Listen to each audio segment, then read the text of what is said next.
Hi, I'm Olivia. And I'm Kelley, and this is a Court of Theories podcast, where we deep dive all things ACOTAR, Throne of Glass, and Crescent City. This podcast contains spoilers.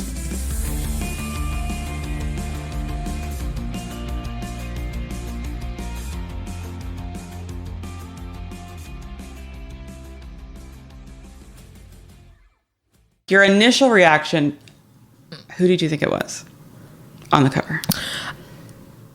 So, first off, I said first reaction. Well, let's just sidebar, because when she first released the title, and then they stuck it on a purple cover, I immediately, especially giving the ending. Why did everyone think it was going to be purple? Bloomsbury, that's what they put up as the placeholder for the cover. Oh, yeah. And so that's why... Because I kept seeing people create fan art for what the cover might look like. Why did we go with purple? You're right. Yes, okay. And then people spiraled with Rune and Rhysand. And clearly it's Bryce and Hunt, but it's going to emulate Rune and Lydia, allegedly. Bryce is on the cover of Earth and Blood, and then Hunt's on the cover of Sky and Breath. And then it would be really cool if Rune was on the cover of this one, especially the flame and shadow concept of being Rune and Lydia.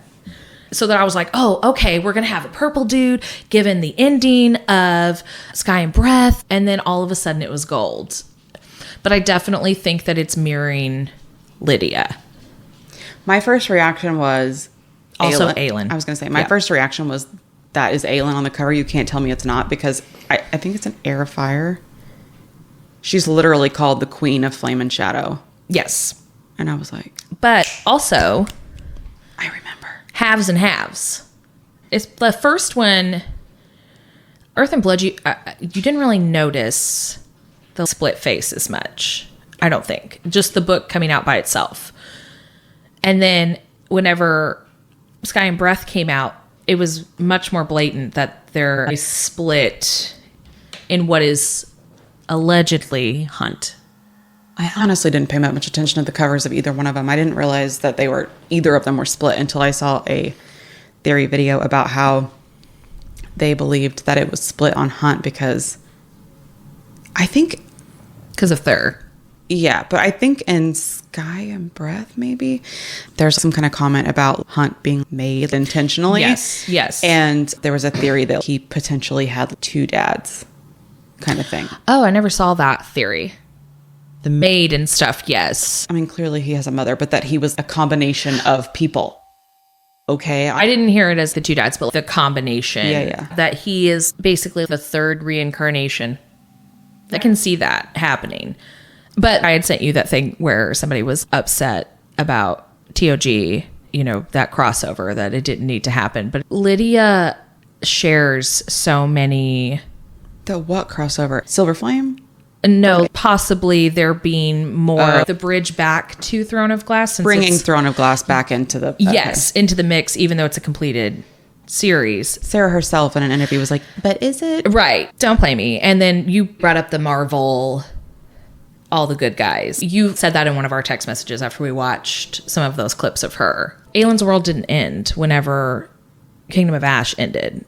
Originally thought that it was Aelin, and I can't remember if it was in Silver Flames, but it was basically my first thought that it was that they came from an old world where it was talking about Ember.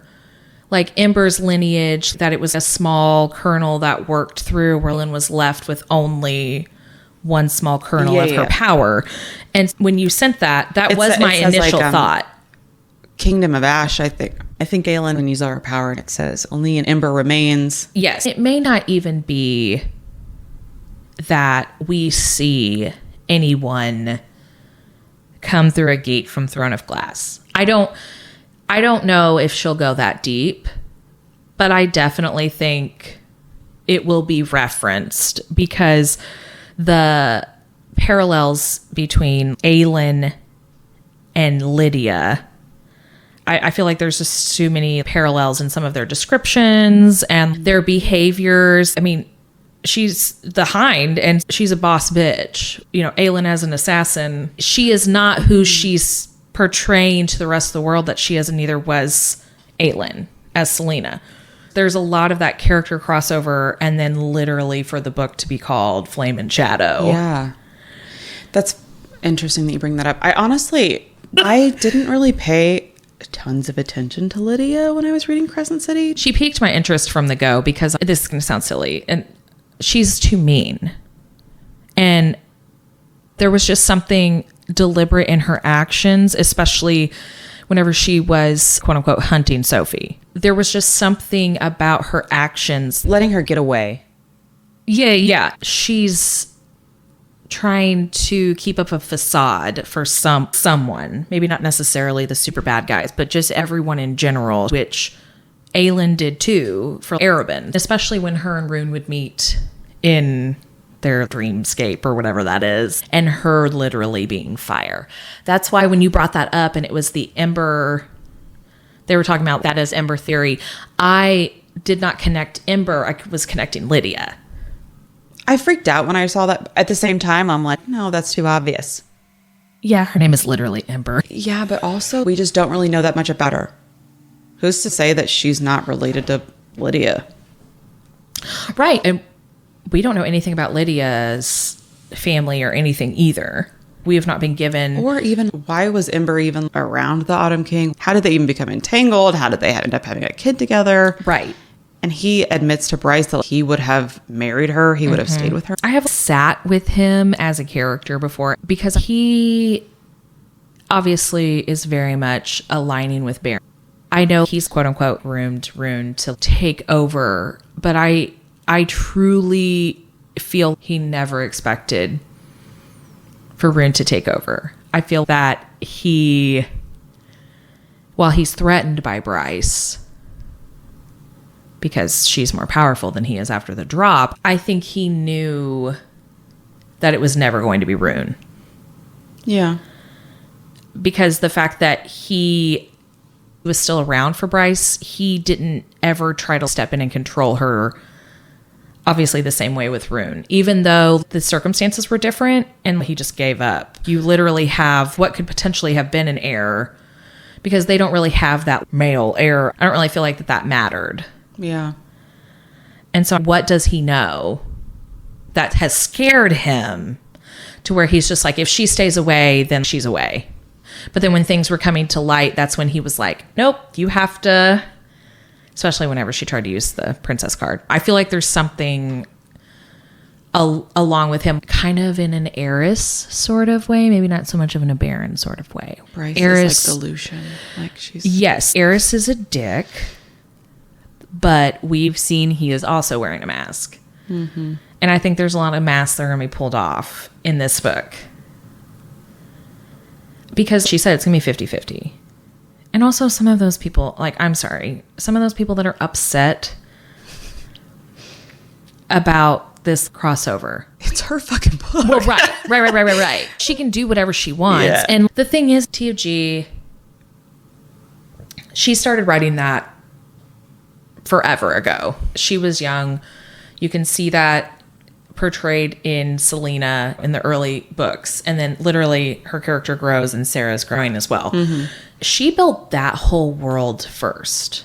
I don't think ACOTAR was meant because it's technically a Beauty and the Beast retelling. If you step back and look at it as a standalone, it is just a Beauty and the Beast retelling. You know, more complex than your standard, but that is actually what it is described as.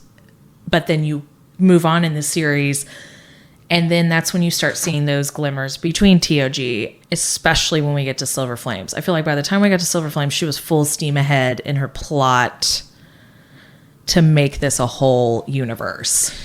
And I'm just going to say, there's people that are like, she's not that good of a writer. The prose is terrible. The writing is terrible. No, it's not. For one thing, it's not. It's not.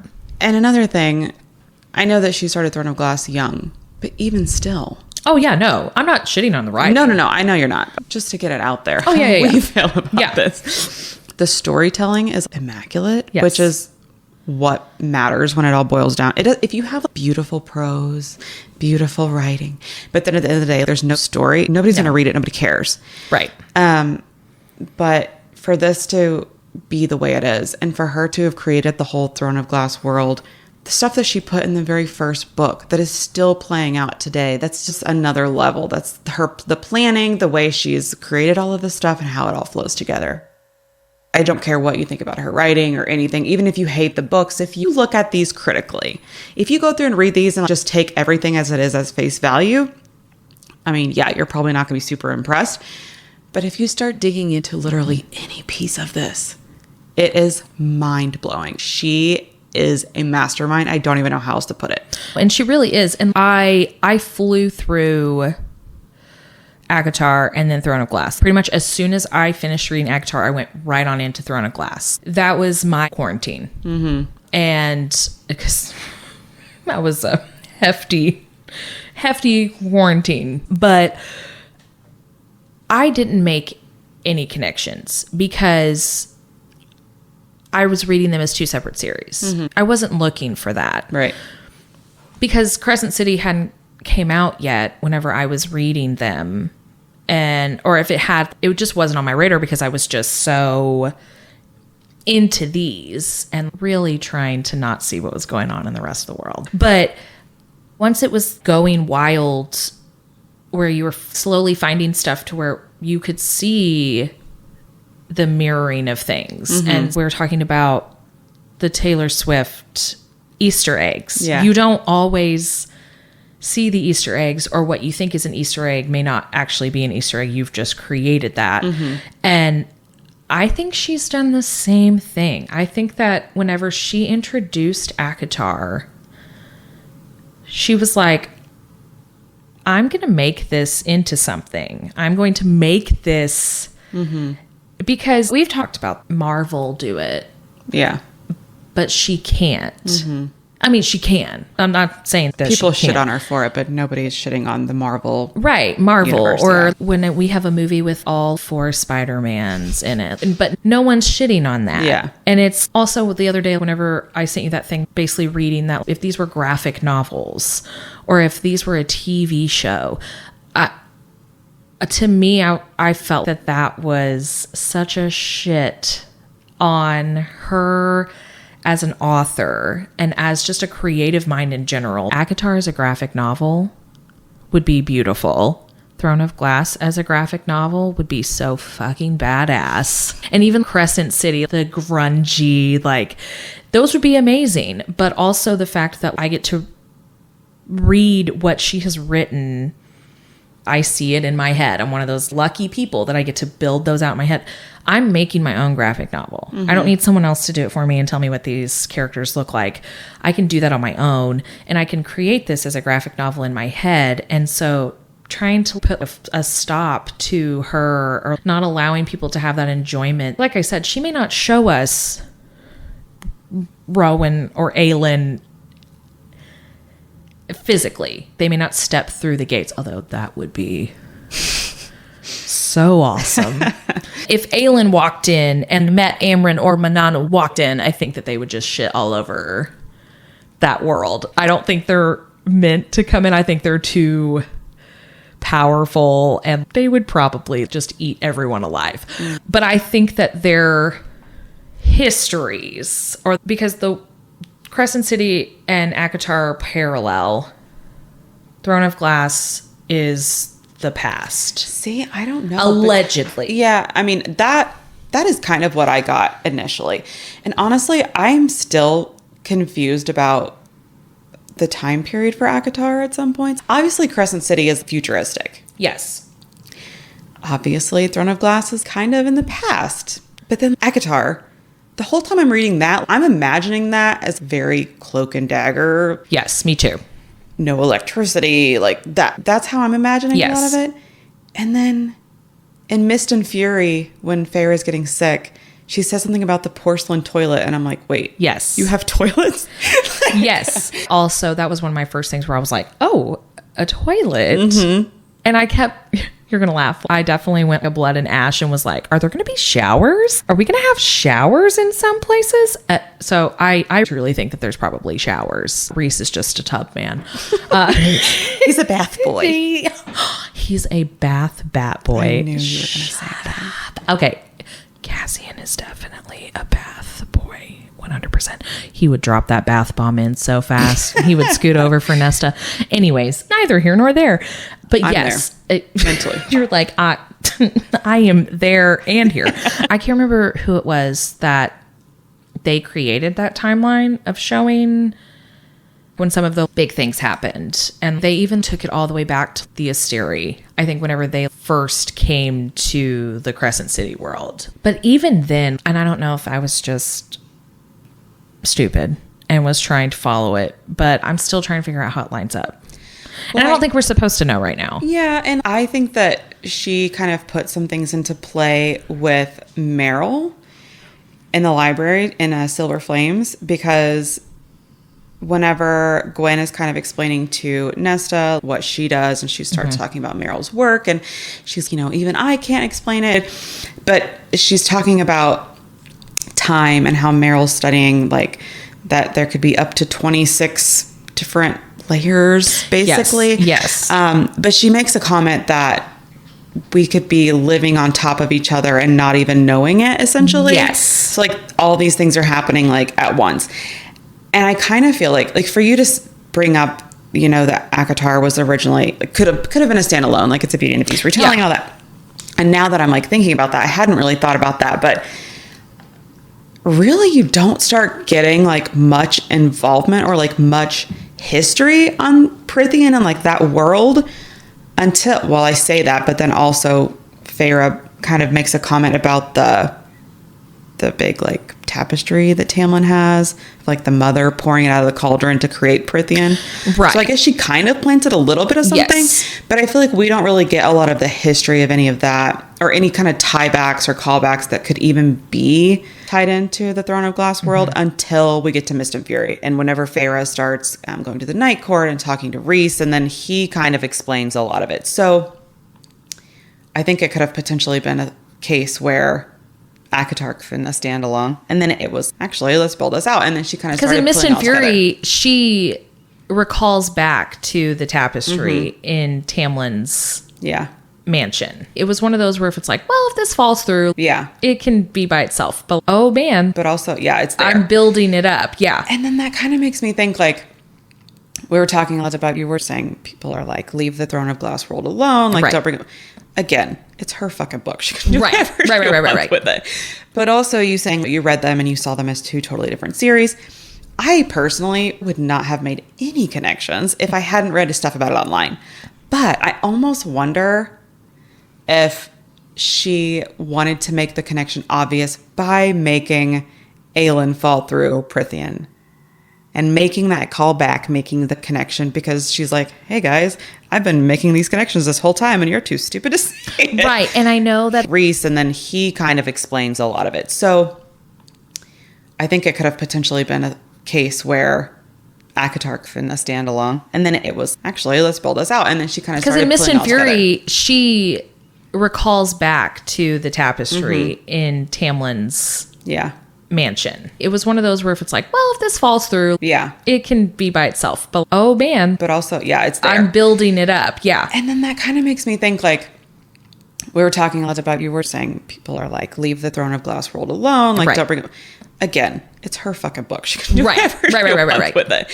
But also, you saying that you read them and you saw them as two totally different series. I personally would not have made any connections if I hadn't read stuff about it online.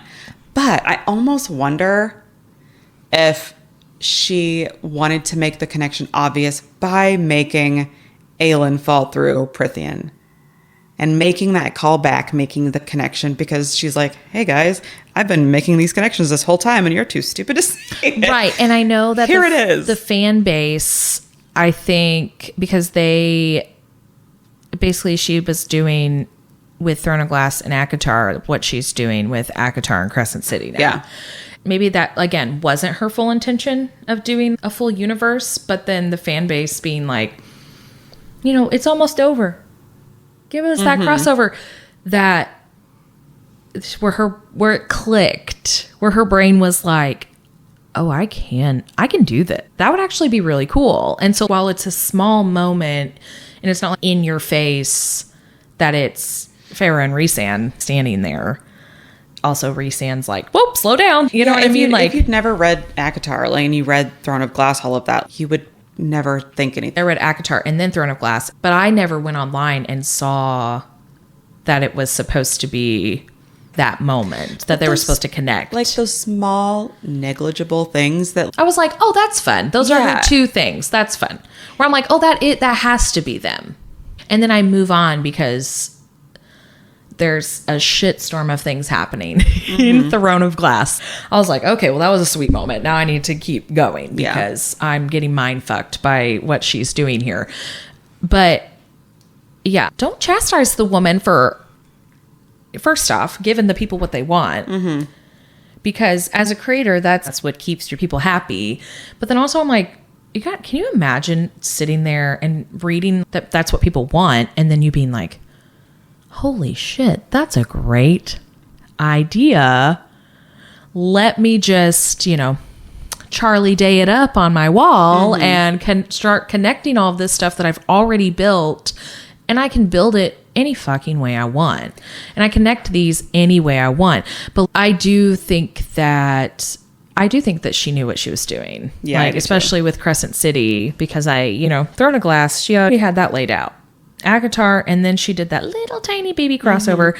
And then Crescent City, she could literally call back to any of that shit and be like, guess what? This is all connected, motherfuckers. Look what I just did. Yeah. Because you can't tell me, again, I'm going to call out Marvel. You can't tell me that some dude sat in a writer's room and first day was like, guess what? It's all of these fuckers are coming together, and then half of them are going to die at the end of this. You're welcome. You know what I mean? It's a build on. And I think that's what's really cool, is that we get to see it happen. That's what's really fun. And then the internet has been fun because people got some wild shit out there. There are people that are so smart, it blows my mind. I know. I like to think that we're that smart. I know, but I know that I'm not. I know I'm not either. I can read these things and then I can start going off, but for me to have made that initial connection, no, never. I will say, though, that there has been some stuff that I'm very proud of that we have sent each other. I'm very, very proud of some of those. And to even have the thought to try and make that connection, and then even jumping on to Google to just be like, can someone else confirm my crazy? And sometimes they can. And then sometimes it's not there, and it makes me feel stupid. But then I'm like, but did I get it? Did I get it? I forget what it was the other day. I was really, really trying to figure something out for Amryn. It was just one of those where I'm just like, what is this bitch? What did, She has to. I mean, yeah, because they're not, especially whenever I was finishing up War, they're not supposed to feel for anything. That's the whole point. And when I was reading it, she specifically talks about father with a capital F, as in exactly how they talk about mother. So while Prithian has mother, Amryn has father from her past life. Yeah. And while we do know some about the Asteri, that obviously that they took over whatever worlds, and I say whatever world of Crescent City because of just how we don't know the parallels of everything. I say whatever because I'm not trying to set a timeline to it. But, and then she just talks about, she can't be going back, what was that, 15,000 years for her? So what, other than the hysteria that we've learned about, what else has landed or shown up where they have basically a being over them that is making sure that they basically stay in line? That's almost kind of like they let Amryn go because she was feeling things. They literally shoved her through a rip in time, and then she was locked in the prison. That's what happened. But for her to reference father, who is that? Are we going to find out who that is? Because especially the whole thing in War, that her putting herself into the cauldron so then she could come out and then destroy, everyone that she was telling them, I won't remember you.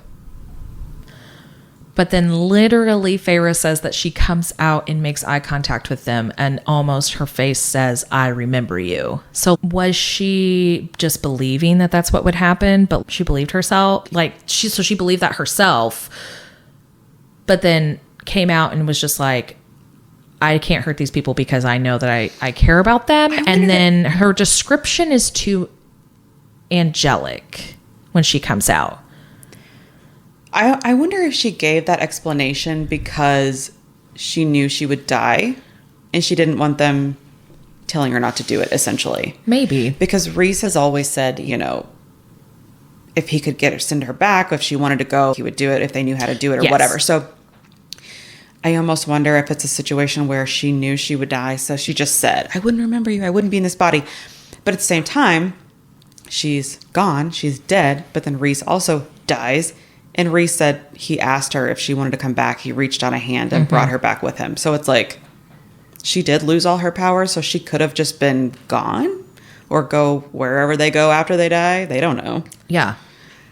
And we don't find out. He doesn't elaborate on what it looked like in there because the bone carver asking Feyre what it looked like where she went whenever she died.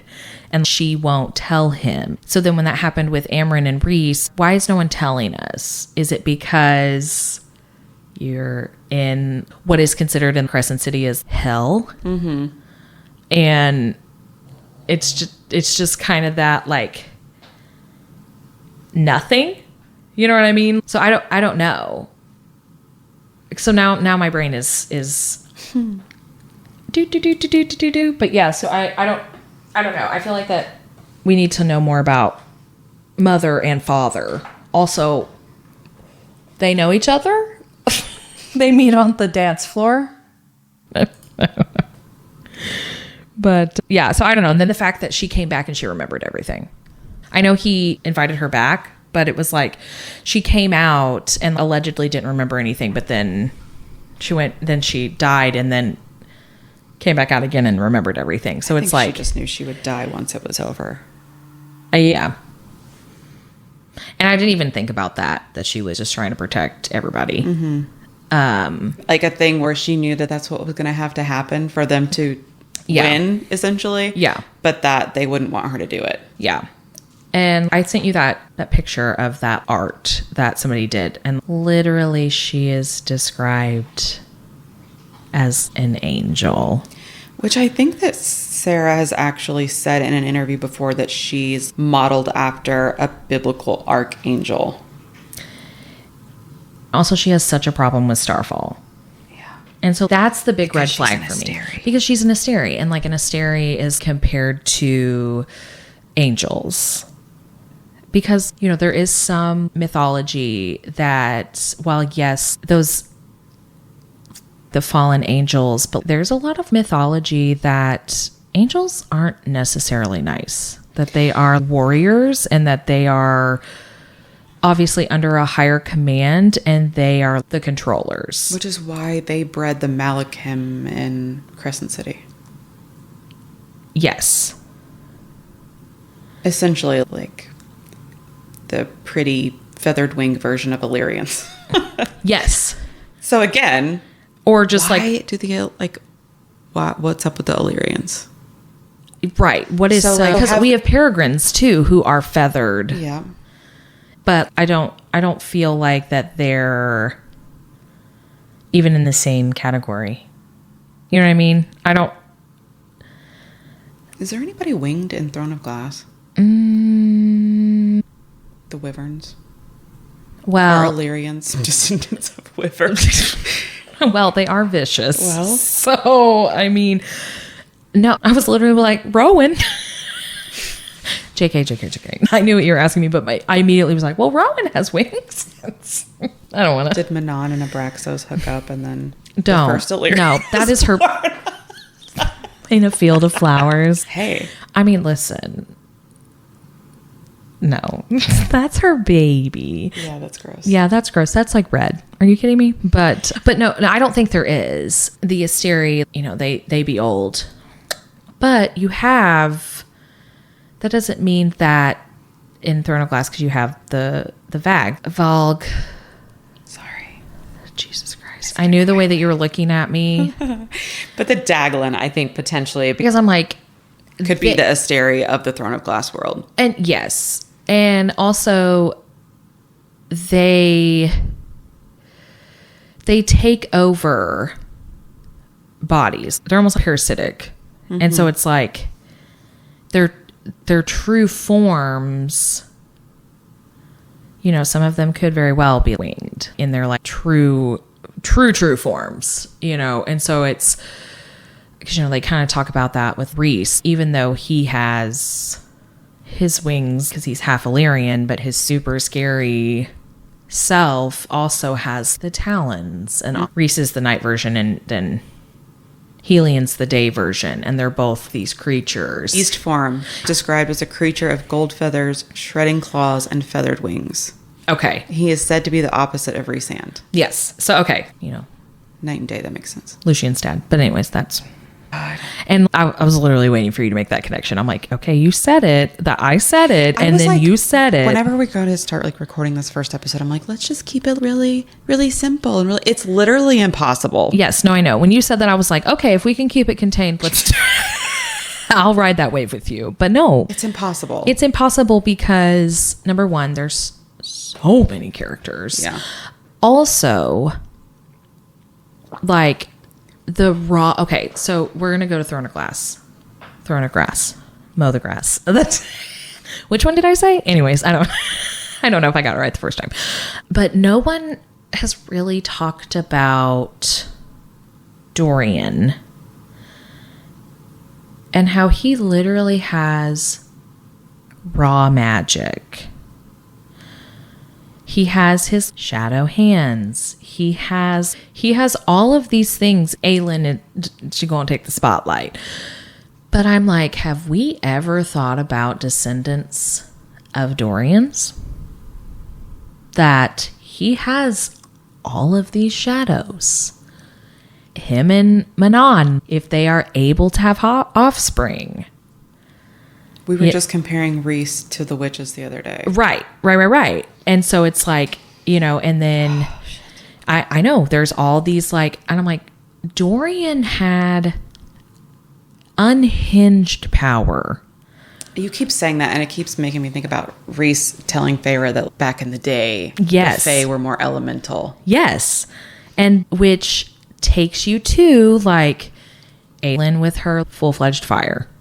Dorian's technically human, though, right?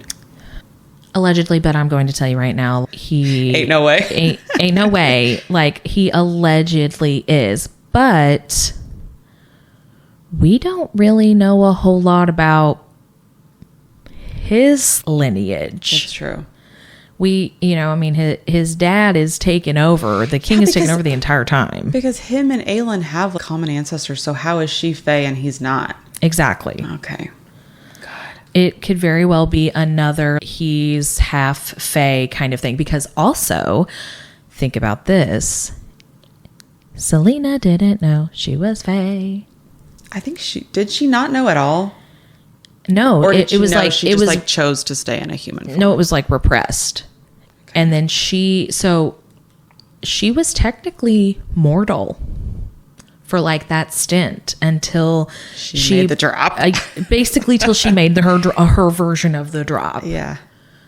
And who's to say that Dorian's not a halvesies? Yeah. And then his magic is, because they even talk about like that it's so raw that, it was just so unhinged for a while.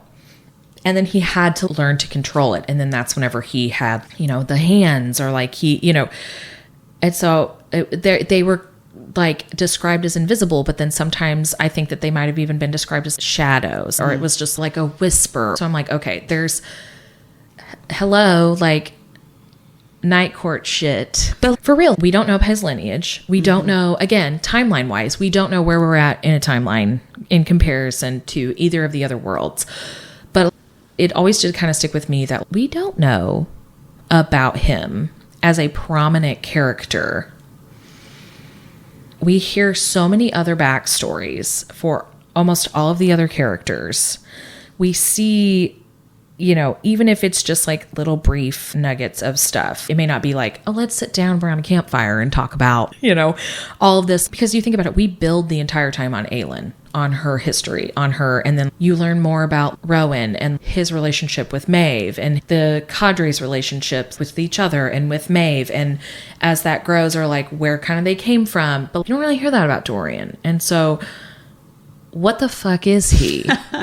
Who does he belong? It's like whenever you're mad at somebody about their child, who does this belong to? Where are your parents? Where are your parents? Dorian, your dad was taken over. And I mean, I could be so wrong and maybe have missed a huge piece, but I'm not coming up with anything.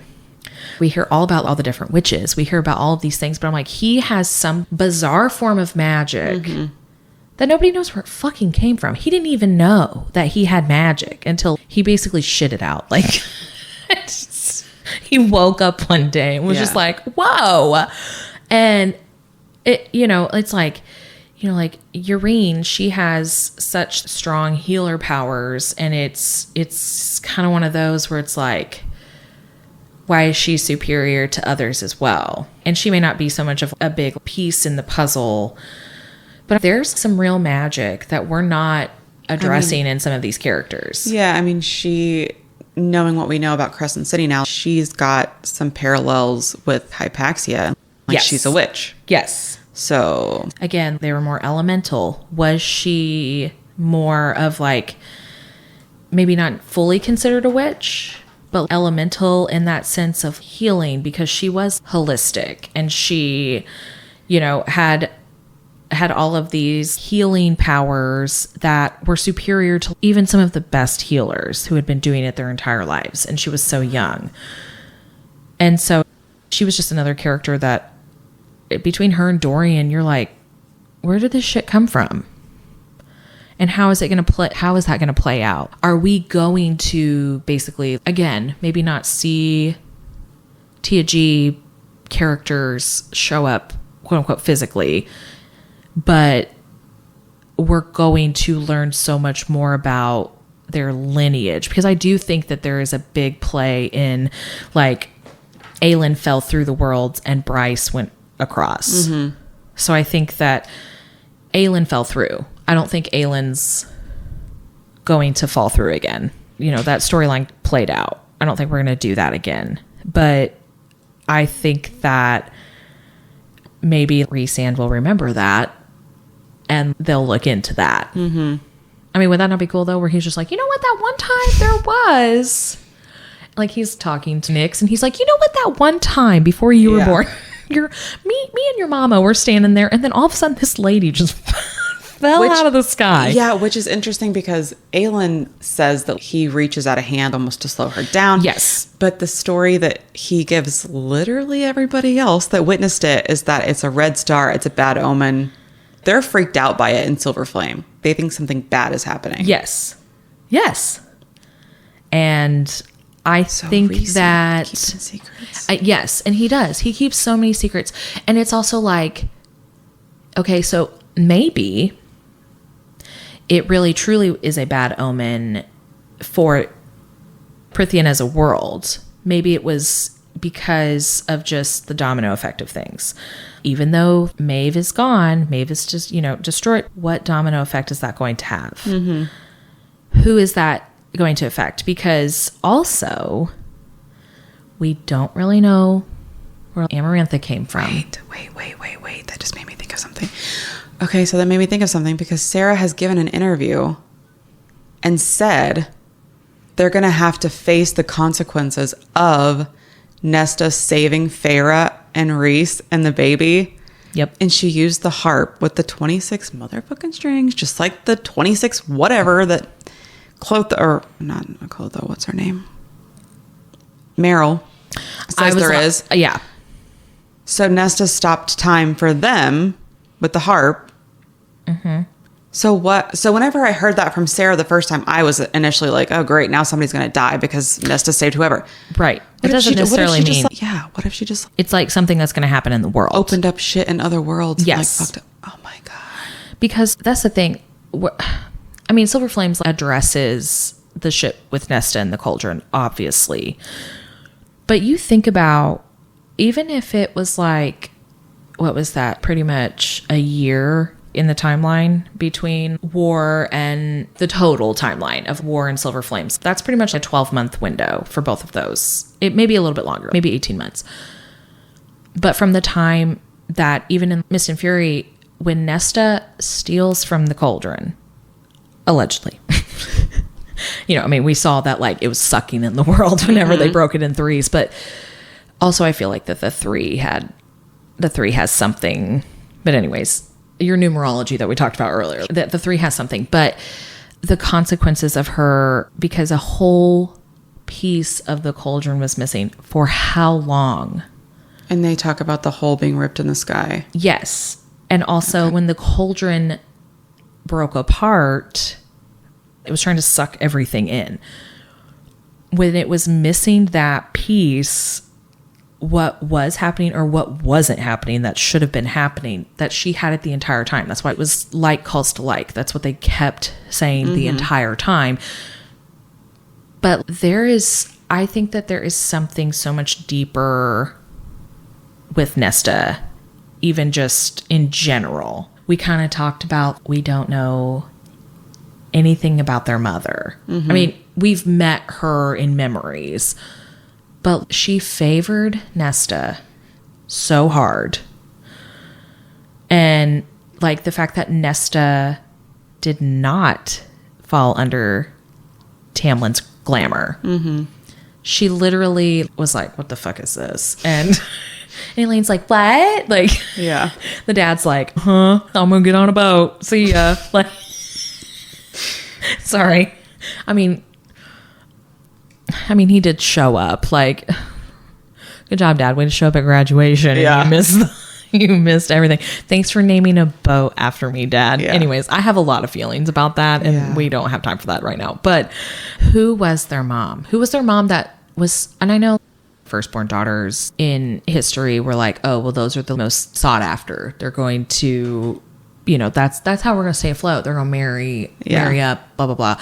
And, Nesta is described as just fiercely and strikingly beautiful and with the sharp angles and everything. But it's like, she has super sharp angles. And I know it's obviously supposed to be because she's got a fierce personality, but it's also a lot of the witches are described like that in like Tia G. They're described with those sharp features. And who's to say that Mama wasn't maybe even just a watered down witch? Yeah. Just like as it worked through the lines. But I'm like, Nesta has to have, obviously when she had all of her shit from the Cauldron, that's a little bit different. But I'm like, there was something else. She was human whenever she was blocking all of Tamlin's shit. And so I'm like, what is she? We still don't know, because Feyre always described her as basically a force. Yeah. And, and again, that plays into how these worlds, those 26 layers on top of each other, who's to say that maybe the witches didn't come through at some point along the way? We don't know. But I'm like, there's just got to be something deeper with Nesta, because also for the Cauldron to give Elaine the abilities to be a seer, where it was just basically like, what was it? It kind of said that it just felt like it needed to give her something, because then Nesta turned around and took away from it. But how the fuck was she able to take something away from it? You know what I mean? That's my other thing. I'm like, if she was just mortal, and even a high fae, when like if in there stewing around in the Cauldron, how the fuck was she able to do that? I don't know. I mean, I know that this is obviously, and I'm going to say, I know it's a book, but she knows what she's doing in character arcs and character stories. And I'm very happy that you're on this ride with me, because I'm just over here. I'm just like, I'm all in.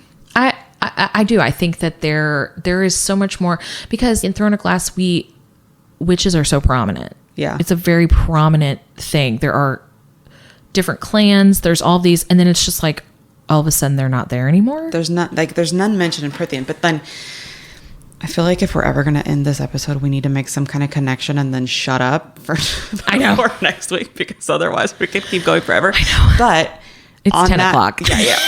On that note, talking about the witches and how there's none in Prithian.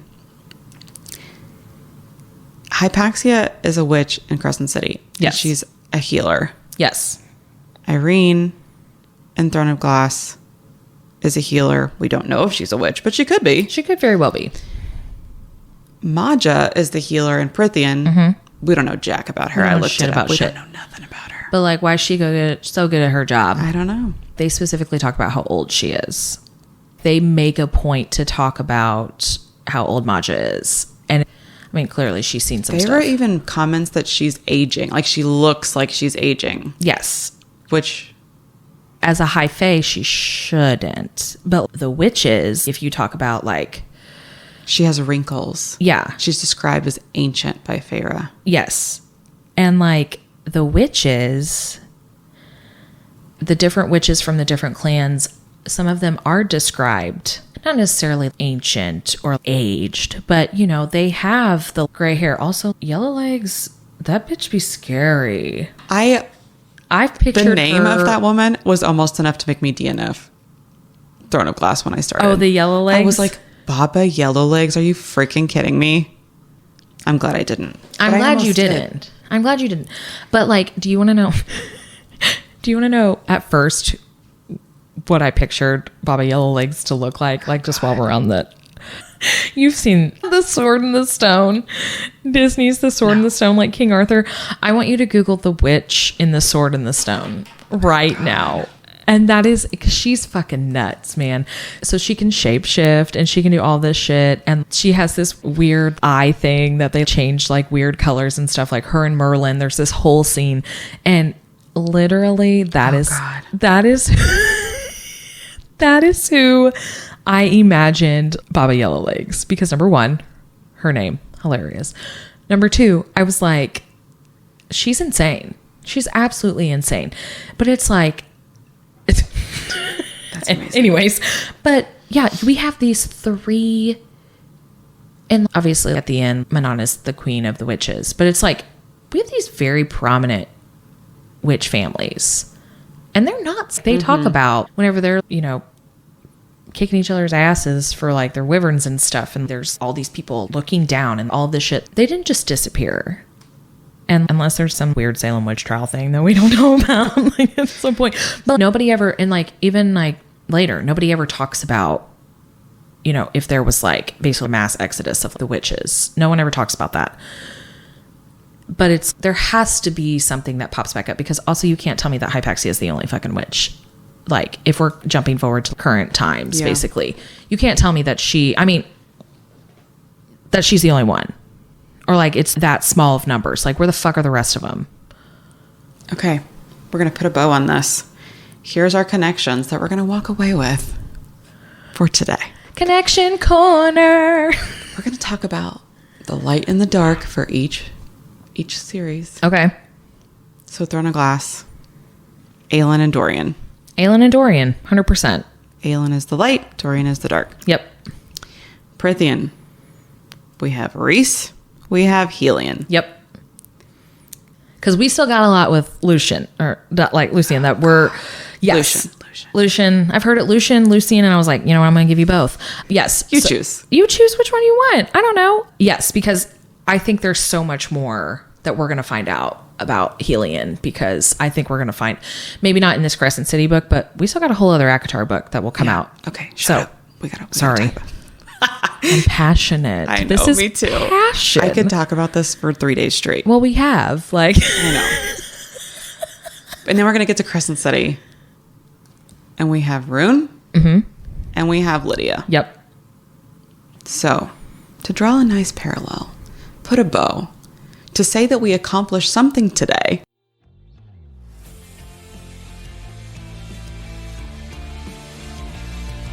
Could literally go on forever, but until next time, Okay, bye.